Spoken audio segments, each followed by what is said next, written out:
ఈరోజు వైకాపా పార్టీకి చెందిన సొంత ఎంపీ వాళ్ళ కొడుకుని భార్యని కిడ్నాప్ చేశారంటే ఇంకా ప్రజల పరిస్థితి ఎలా ఉందో మనందరం ఆలోచించాలా. వాళ్ళు చేస్తున్న భూ కబ్జాలు వ్యతిరేకంగా పోరాడిన ఎంఆర్ఓ గారిని అతి కిరాతకంగా కొట్టి ఎలా చంపేశారో కూడా మనందరం చూశాం.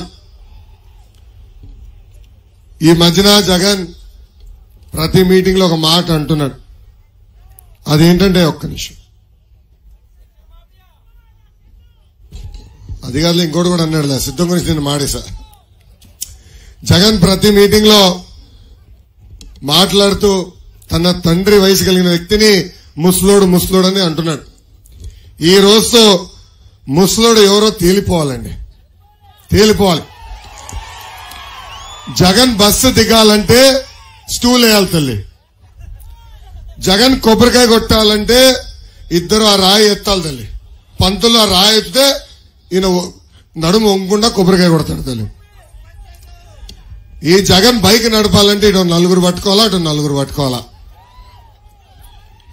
ఇంతేకాదు, ఏకంగా ఈరోజు మనం చూస్తే కనీసం గత 5 సంవత్సరాలుగా ఒక్క గంటనా ఒక సమీక్ష చేయాల.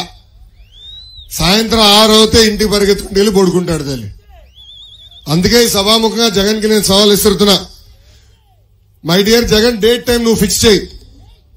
తిరుపతి కొండనో పక్కనే ఉన్న రామ్ తీర్థం కొండనో చంద్రబాబు నాయుడు గారు మీరు కలిసి ఎక్కండి. ఎవరు ముందర వెళ్తారో ఎవరు లాస్ట్ వస్తారో తేలిపోతుంది. సో ఎవడు కుర్రోడు ఎవడు ముసలోడో తేలిపోతుంది జగన్. ఇప్పుడు మీ అందరూ చిన్న క్విజ్ పెడుతున్నారు, రెడీనా? జగన్ కి ఒక్క నిమిషం, మైక్ అంటే తేడా ఉండగా ఇంపడుతుంది వెనకాల బానే. మంచి దీని సౌండ్లు పెంచు. డబ్బులు కట్టాం కదా ఈ స్పీకర్ డబ్బాలు, సౌండ్ పెంచమా. ఇప్పుడు మీ అందరికీ ఒక చిన్న క్విజ్ పెడుతున్నా. జగన్ కి బాగా ఇష్టమైంది ఏంటి? మొదటి ఆప్షన్ డబ్బులు, రెండో ఆప్షన్ ప్యాలెస్లు, మూడో ఆప్షన్ బూతులు.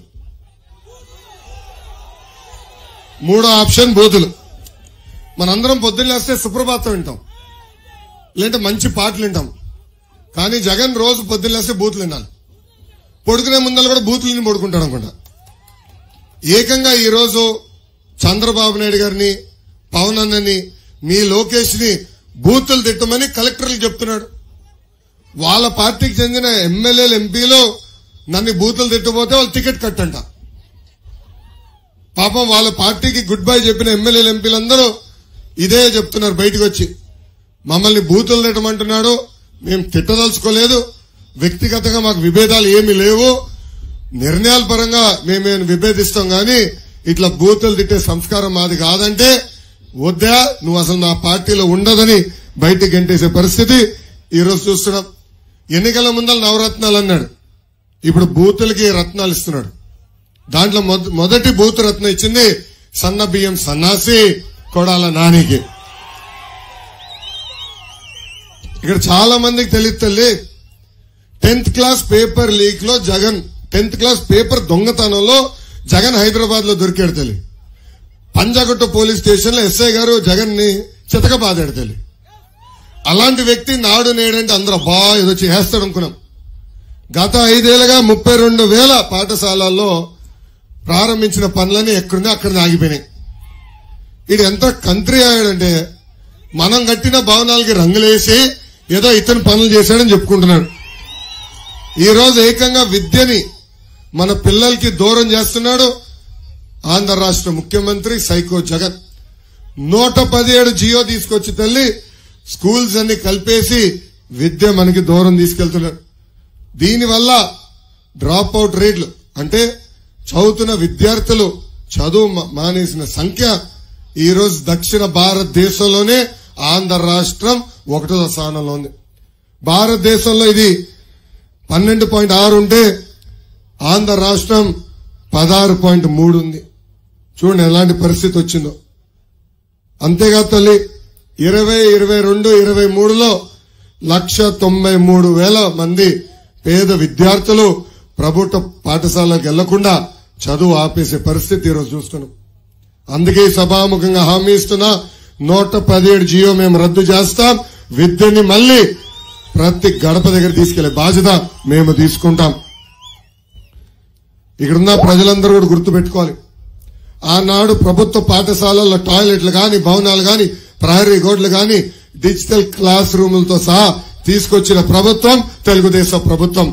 అన్న ఎన్టీఆర్ గారు, బాబు గారు కలిసి 1,75,000 మంది ఉపాధ్యాయుల పోస్టులు భర్తీ చేసిన ప్రభుత్వం తెలుగుదేశం ప్రభుత్వం. జగన్ ఈ మధ్యన పదే పదే పేదలకి ధనవంతుల మధ్యన యుద్ధం అంటున్నాడు.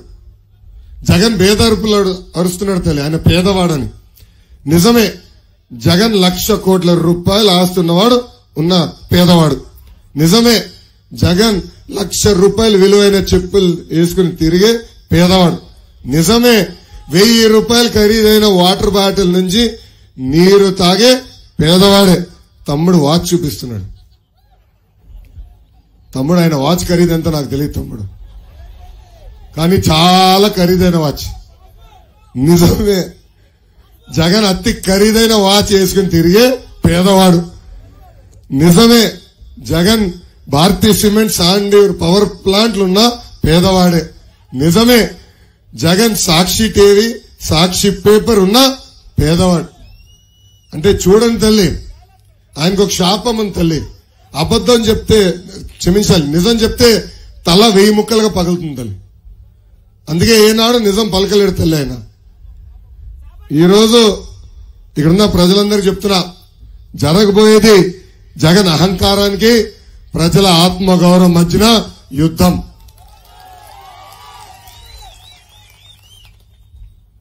మీ లోకేష్ ని చూస్తే జగన్ కి భయం. నన్ను పాదయాత్ర చేయకుండా ఆనాడు జియో 1 తీసుకొచ్చాడు. అన్ని రకాలుగా నన్ను ఇబ్బంది పెట్టారు. ఇట్లా మైక్ పట్టుకుని మాడితే మైక్ లాక్కుని వెళ్ళిపోయారు. ఊర్లోకి వచ్చి అందరు కంపడాలని స్టూల్ ఎక్కితే ఆ స్టూల్ కూడా లాక్కుని పోయారు తల్లి. చివరికి ఇట్లా కాదు, బండి ఎక్కితే ఆ బండి కూడా లాక్కుని వెళ్ళిపోయారు తల్లి. చూడండి ఎంత ఇబ్బంది పెట్టారు. ఇప్పుడు ఏకంగా ఈ ఎర్ర బుక్ పైన కూడా కేసులు పెడుతుంది ఈ ప్రభుత్వం. మై డియర్ జగన్, నాది అంబేద్కర్ గారు రాసిన రాజ్యాంగం, నీది రాజారెడ్డి రాజ్యాంగం. నేను ప్రజల్లో ఉంటే నువ్వు పరదాల్లో ఉంటావు. నేను 25,000 కిలోమీటర్లు సీసీ రోడ్ వేస్తే నువ్వు కనీసం ఒక గుంట కూడా పూడ్చలేని దద్దమ్మ. నేను స్టాన్ఫర్డ్ ఎంబీఏ చేస్తే నువ్వు 10th క్లాస్ పేపర్ లీక్ లో పట్టుబడిన వ్యక్తి. నేను TCL, HCL, జోహో లాంటి అనేక పరిశ్రమలు తీసుకొస్తే నువ్వు తీసుకొచ్చింది బూమ్ బూమ్, ప్రెసిడెంట్ మెడల్.